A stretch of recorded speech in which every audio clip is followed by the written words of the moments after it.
መንጃ ፍቃድ ታድሷል። መንጃ ፍቃድ የለኝም። መንጃ ፍቃድ ነን የለኝም።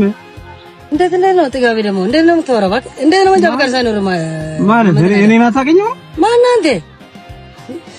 ሰውዬ አጣፋፋ ሞተር ታሰራለህ።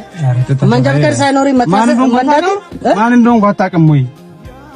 ምን እያልክ ነው ሰውዬ? እኔ እኮ ህግ እያስከበርኩ ነው። ማንንም ብትሆን እና አይመለከተኝም። እንደሌላ መሽለጠለጥ ምናምን መስሎ ጠብቀኝ ትንሽ እሺ፣ ጠብቀኝ። ኧረ መፈንዳቴ ያለ ማንንም ማጥራት ትችላለህ። ውጭ ባለ እናንተ የምትለው ሰውዬ መኪናውን አጥፋና ዞር በል እንጂ ማን ነው የምትለው? አሉ አሁን የተለያየንበት ቦታ ነው። እንዴት ነው ማረግ? ማን ነው የምትለው? የፈለከው ሰው ማጥራት ትችላለህ። ህግ ነው ማስከብረው።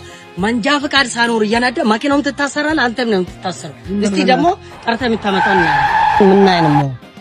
ማንንም ማጥራት ትችላለህ። ለምን እንትን አይመጣም? ምንም አሁን መኪናውን ዘግተህ ትወርዳለህ። አትወርድም? ምንድነው? ምን ተፈጠረ? ምን ችግር አለ? ምንድነው? ነው ጠራ? አዎ ምንድነው? ማለት ምርጥ ጓደኛዬ ነው።